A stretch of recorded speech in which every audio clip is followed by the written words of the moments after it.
Alors, on va d'abord parler des principes de taille des nuages. Alors, si on fait une ligne d'horizon, on va la faire même au tiers, et on va presque imaginer qu'elle est à peu près droite. Alors, normalement, voilà. Voilà une ligne droite, avec plein de vagues, la mer au loin, et puis hop, du coup, voilà. On peut imaginer que ça, c'est les WAG, et que ça, c'est la ligne d'horizon. Ce qui nous intéresse, c'est pas tellement ça, c'est le ciel, pour savoir. Alors, ce qu'on va faire, c'est qu'on va déterminer un point de fuite que environ par là, etc. Ça va être plutôt un point de fuite central sur la ligne d'horizon, hein. Pas au-dessus, dessus, voilà. Euh, et puis, on va imaginer des radiantes comme il y a par terre. On va faire la même chose pour le ciel. Donc, des trucs qui vont aller comme ça. Environ, hein. On n'est pas absolument obligé, heureusement d'ailleurs, d'avoir euh, d'être super précis. Voilà, on va même le diviser un petit peu. Et nos nuages, ils vont se placer comme ça. Alors, moi, ce que je vais faire dans un premier temps, c'est faire comme si chaque nuage était un sucre. Euh, et donc, par exemple, si je place un nuage ici, eh bien, on va lui voir un petit peu le bas et puis un petit peu le haut, comme ça. Voilà. Et puis, si je le place derrière, on va voir encore le haut de l'autre nuage. Et puis, si je le place devant,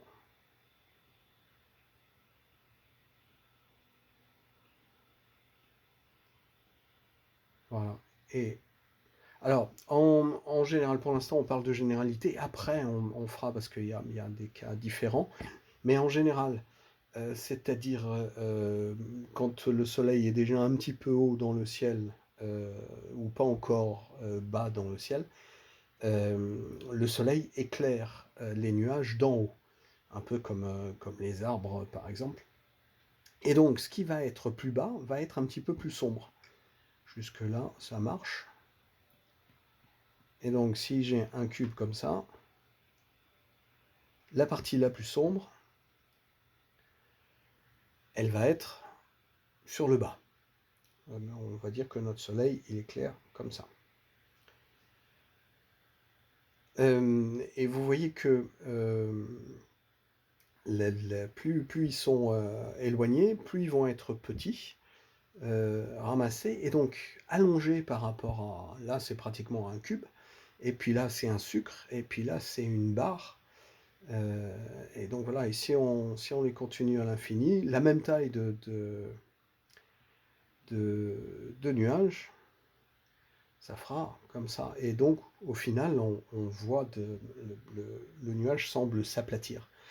Euh, il va diminuer en taille et puis il va diminuer aussi en épaisseur. Alors, si c'est exactement les mêmes, or on sait que les nuages, c'est rarement les mêmes.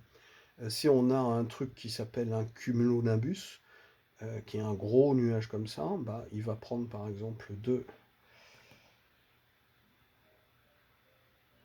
Voilà, et puis il va prendre plein d'étages au-dessus, qui peuvent être comme ça. En fait, ça va être un truc comme ça, d'accord? Mais on fait des étages de sucre.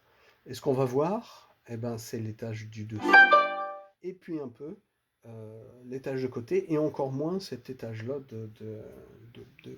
d'autre côté aussi. Euh, tout ça pour dire que quand on va avoir un gros nuage tout près de nous,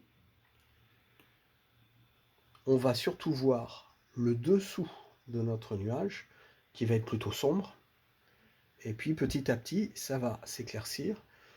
Le nuage va diminuer en taille et puis aussi diminuer en épaisseur, parce que si on met encore un autre nuage ou qu'on agrandit un petit peu notre nuage ici, on s'aperçoit qu'en fait, on ne voit plus la totalité de notre nuage.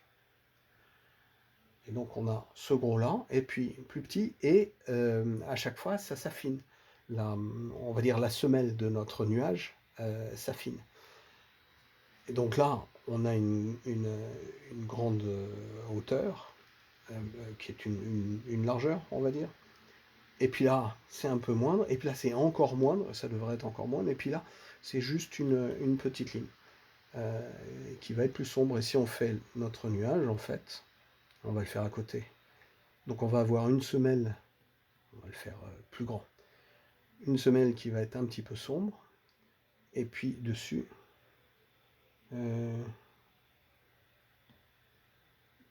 je vais avoir quelque chose, mais qui va être de plus en plus fin. Si vous regardez bien, la semelle des nuages, elle est assez plate, c'est assez bizarre. Autant le nuage il va s'élever en hauteur, autant il va rester à une certaine altitude.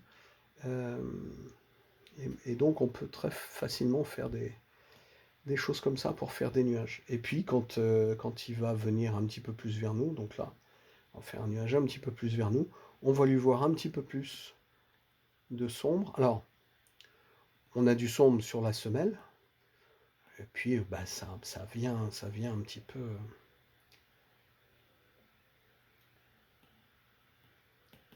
Et puis, on va faire encore un nuage, et là, on va lui voir beaucoup de la semelle.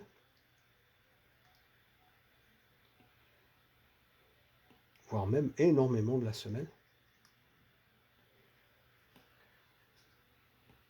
Voilà. Et donc, ça s'aplatit. Il y a toujours une ligne droite en bas, en fait. C'est toujours assez horizontal. Et en haut, c'est pas horizontal du tout. Voilà. Et quand on est à l'horizon, on va plus voir que ça. Si on a des petits nuages comme ça, rien n'empêche qu'il y ait des formations orageuses qui prennent tout le ciel et qui fassent des choses comme ça, auquel cas on va avoir dans le fond quelque chose d'assez sombre et d'assez marqué par rapport à ça. Mais voilà. Donc en fait, ce qu'il faut retenir, c'est que les nuages ont une perspective et que plus on est placé près d'eux, plus ils sont devant nous, et plus on voit le dessous du nuage. Et la troisième chose à retenir, c'est qu'ils ont une semelle qui est plutôt horizontale. C'est mieux si j'arrivais à dessiner vraiment...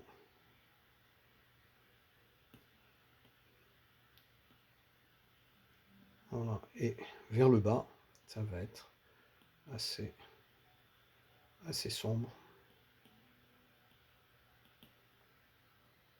et assez plat. Et puis là, ça va être plat aussi. Et puis, par contre, comme on va voir plus de semelles, ça va pas être rectangulaire, hein, ça va être comme ça. Et on va voir un petit peu de dessus.